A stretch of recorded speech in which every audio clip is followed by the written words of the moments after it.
India ने लिया एक बड़ा यू टर्न। भारत के रोबस्ट एटीट्यूड के आगे दुनिया को भी झुकना ही पड़ा। क्या सिर्फ $800 मिलियन इनफ है कोलंबो और माले जैसे सिटीज को डूबने से बचाने के लिए? हेलो डियर यूपीएससी एस्पिरेंट, आज हम बात करेंगे कॉन्फ्रेंस ऑफ पार्टी 28 की, जिसे यूएई में रिसेंटली ऑर्गेनाइज किया गया बिटवीन 30 नवंबर टू 12 दिसंबर 2023। और ये जो पूरी समिट थी ये कंट्रोवर्सी से भी घिरी हुई रही। तो ये क्या कंट्रोवर्सीज है और ये क्या है पूरा सीओपी का माजरा, उसे समझ लेते हैं।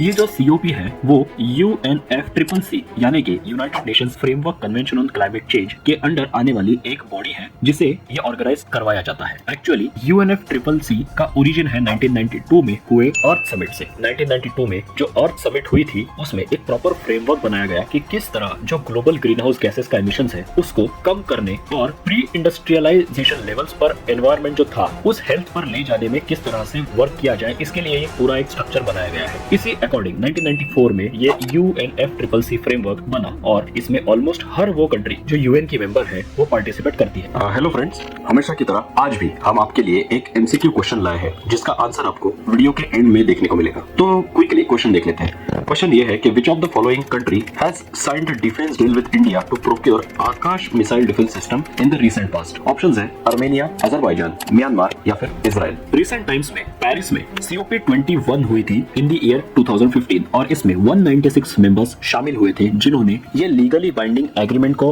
अडॉप्ट किया जो कि टारगेटेड मैनर में 2030 तक global green house gas emissions को रिड्यूस करेगा, फॉसिल फ्यूल्स का यूज धीरे धीरे कम करेगा और अल्टरनेट रिन्यूएबल फ्यूल्स की तरफ मूव करेगा। जो ग्लोबल वार्मिंग है उसको 1.5% of the pre industrial levels तक के ला के रखना, ये हमारा एक तरह से टारगेट है। तो चलिए इस साल के समिट पर वापस आते हैं। तो COP28 जो दुबई में हो रहा है उसमें कंट्रोवर्सी ये है कि यूएई के जो इंडस्ट्रीज मिनिस्टर इसको होस्ट कर रहे हैं वो खुद कई सारे ऑयल कंपनीज के बोर्ड पर है या चेयरमैन है, और इसी की वजह से जिस समिट में फॉसिल फ्यूल्स को फेज आउट करने की बात हो रही है उसका होस्ट अगर कोई ऐसा पर्सन होगा जिसका अपना interest crude oil and industry को प्रमोट करना होगा तो ये एक कॉन्फ्लिक्ट ऑफ इंटरेस्ट तो क्रिएट करता ही है ना। सो बेसिकली इस समिट में हमारे देश के पीएम श्री नरेंद्र मोदी जी इन्होंने भी पार्टिसिपेट किया था और उन्होंने 2028 में होने वाली जो समिट है उसको इंडिया में होस्ट करवाए जाने की डिमांड सामने रखी थी। साथ ही साथ उन्होंने ग्रीन क्रेडिट्स नाम की एक स्कीम का भी इनिशिएटिव लॉन्च किया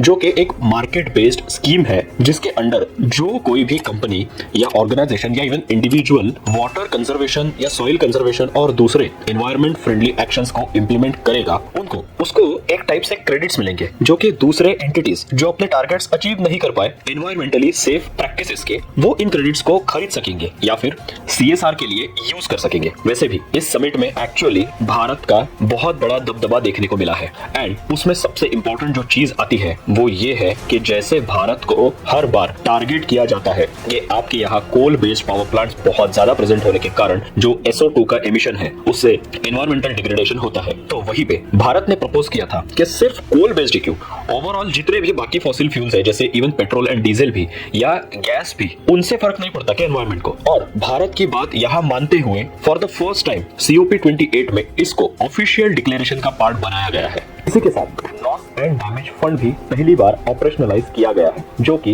एक $800 मिलियन का फंड है जो ऐसे कंट्रीज को हेल्प करने के लिए यूटिलाइज किया जाएगा जिनको क्लाइमेट चेंज के अलग अलग इवेंट्स के कारण सबसे ज्यादा नुकसान झेलना पड़ता है। लेकिन ये $800 मिलियन का फंड देखा जाए तो बिल्कुल भी इनफ नहीं है क्योंकि ऐसे कई सारे आइलैंड कंट्रीज है, for example Mauritius, Maldives, Sri Lanka etcetera, जिनको sea level rise due to global warming की वजह से ऐसे कई टाइम्स ज्यादा और कई बड़ी कैलेमिटीज का सामना करना पड़ता है जिससे कि इतना बड़ा नुकसान होता है जो कि एक साल में ही इनको झेलना पड़ जाता है ड्यूरिंग द रिसेंट ईयर्स।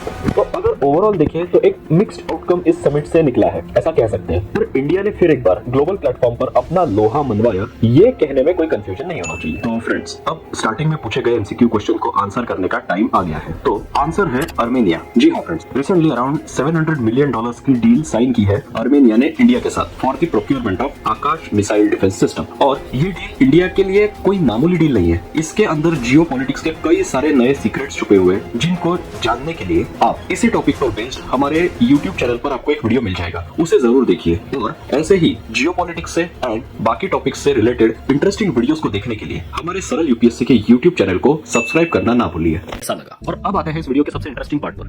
क्या आपको पता है कि यूपीएससी की प्रिपरेशन में कोई भी सीरियस एस्पिरेंट, चाहे वो फन अकेडमी में जाके पढ़ता हो या फिर मिस्टर भाजीराम का प्रिय शिष्य हो, टेस्ट के लिए वो सरल यूपीएससी का रैंक 1 प्रोग्राम ही लगाता है, क्योंकि ये एक ऐसा यूनिक प्रोग्राम है जिसमें आपको यूपीएससी एग्जाम को सरल तरीके से कैसे डिवाइड एंड कॉन्कर करके जीता जा सकता है, उसकी रेडीमेड रेसिपी मिलती है। इस प्रोग्राम के बारे में और डिटेल्स को जानने के लिए आप डिस्क्रिप्शन में दी हुई लिंक को यूज करें और ऐसे ही इंटरेस्टिंग टॉपिक्स पे आने वाले अगले वीडियोस को देखने के लिए चैनल को सब्सक्राइब करें, क्योंकि ऐसा करने से अब यूपीएससी होगा और भी सरल।